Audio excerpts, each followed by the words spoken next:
Stuff potato కావాల్సిన వస్తువులు: టమాటా, ఉల్లిపాయ, పసుపు, పచ్చిమిర్చి, కారం, వెల్లుల్లి రబ్బలు, ఉప్పు, అల్లం పేస్ట్, కొత్తిమీర, కరివేపాకు, గరం మసాలా, ధనియాల పొడి, ఆయిల్, ఉడకబెట్టిన బంగాళదుంపలు.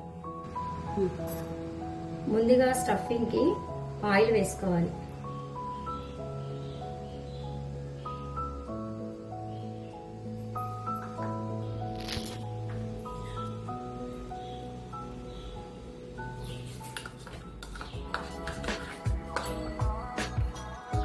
ఆయిల్ వేగాక వెల్లుల్లి రెబ్బలు,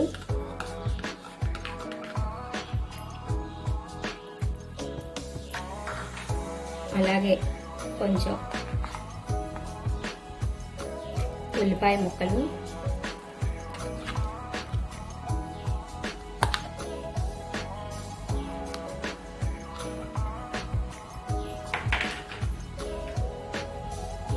ఉల్లిపాయలు మగ్గడానికి లైట్గా కొంచెం ఉప్పు వేసి ఈ ఉల్లిపాయలు వెల్లుల్లిపాయని 10 నిమిషాలు మగ్గనివ్వాలి. స్టఫ్ చేసుకోవడానికి ముందుగా ఉడకబెట్టిన బంగాళదుంపల్ని ఇలా మధ్యలో ఇలా నీట్గా కత్తితో కట్ చేసి దీన్ని ఇలా చేసుకోవాలి. స్టఫింగ్ అంతా ఇలా తీసేయాలి ఈ మధ్యలోది.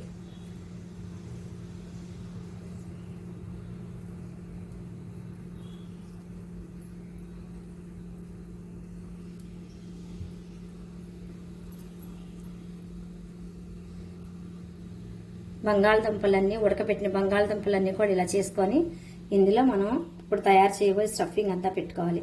ఇదంతా ఎలా పెట్టుకోవాలో మీకు ఇప్పుడు చూపిస్తాను నేను.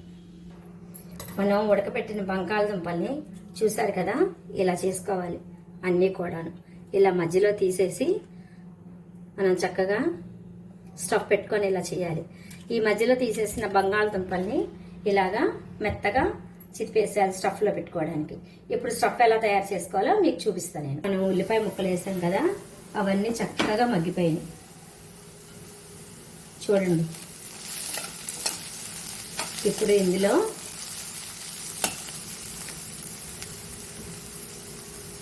స్టఫ్కి సరిపడా ఉప్పు,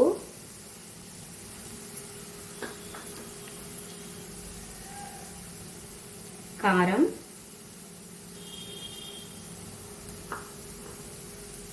కొంచెం పసుపు, ధనియాల పొడి.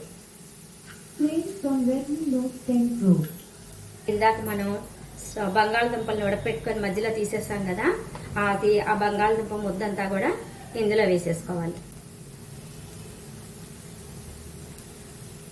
ఇప్పుడు దీన్ని బాగా కలపాలి.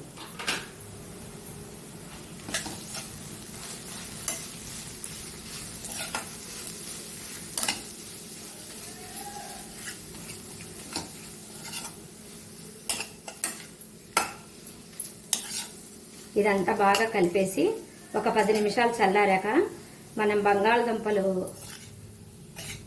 మధ్యలో గ్యాప్ తీసేసాం కదండి, అందులో ఇది పెట్టాలి. ఇప్పుడు మనం ఈ బంగాళదుంపని ఇలా తీసేసుకున్నాం కదండి, ఈ స్టఫ్ అంతా తయారై చక్కగా చల్లారిపోయింది.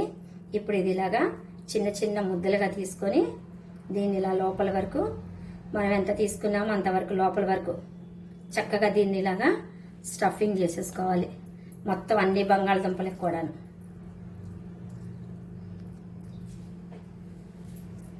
ఇప్పుడు ఇలాగ స్టఫింగ్ చేసిందంతా కూడాను చూడండి బంగాళదుంపలకి ఇలా పెట్టేసుకోవాలి. ఇప్పుడు ఇదంతాను కొంచెం గ్రేవీ కూరలాగా చేసుకొని ఈ స్టఫ్ పెట్టిన బంగాళదుంపలన్నీ వేయాలి. అవి ఎలాగో మీకు ఇప్పుడు చూపిస్తాను. ముందుగా నూనె వేసుకోవాలి.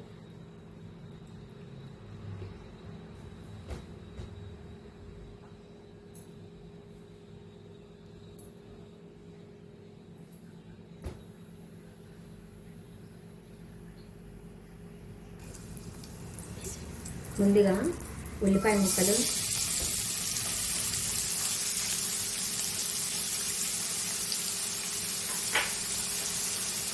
పచ్చిమిర్చి ముక్కలు, అల్లం పేస్ట్,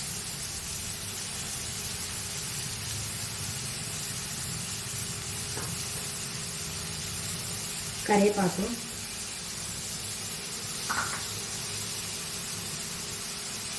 కొంచెం గరం మసాలా,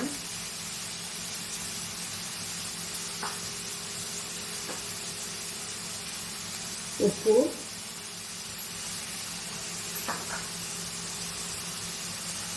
కొంచెం ఇందాక కారం వేసాం కదండి, పచ్చిమిరపకాయ కూడా ఉంది కదా, అందుకని లైట్గా కొంచెంగా కారం వేసుకోండి చాలు.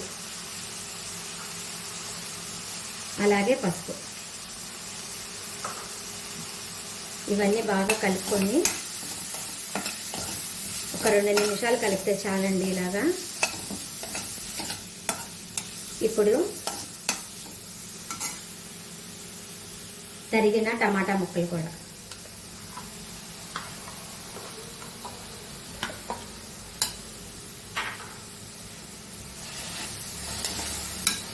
ఇదంతా బాగా కలిపేసి 10 నిమిషాలు కొంచెం దగ్గర పడనివ్వాలండి.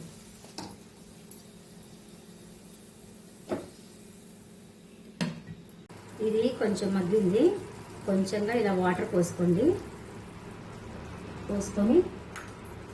ఇలా కలిపేసి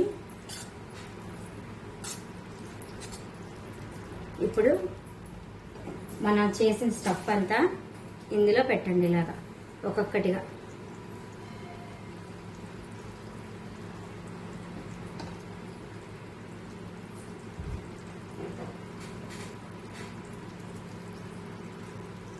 ఇవన్నీ కూడా చక్కగా నీట్గా ఇలా పెట్టేయండి.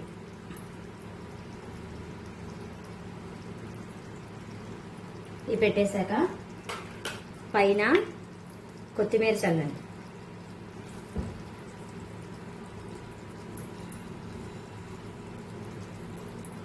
కొత్తిమీర చల్లేసి ఇలా వదిలేసి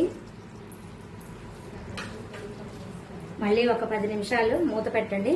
చక్కగా మగ్గి ఆ ఉప్పు కారం మసాలాలన్నీ కూడాను ఆ బంగాళదుంపకు పట్టి చక్కగా నీట్గా కూర రెడీ అయిపోతుంది. ఇప్పుడు మనం స్టఫింగ్ పొటాటో కూర రెడీ చేసుకున్నాం కదండి. చూడండి, వావ్ సూపర్, ఎంత బాగుందో, చూస్తుంటేనే తినాలనిపించేలా ఉంది. చూడండి, చక్కగా మగ్గిపోయింది 10 నిమిషాల్లో. చూడండి, ఇదిగో చక్కగా కట్ అయిపోతుంది కూడా. ఇలా అంటే చాలా బాగుంటుంది కూర. మీరు దీన్ని వేడి వేడి అన్నంలో కానీ చపాతీ పుల్కా నాన్స్లకు దేనికైనా కూడా నంచుకొని తినొచ్చు.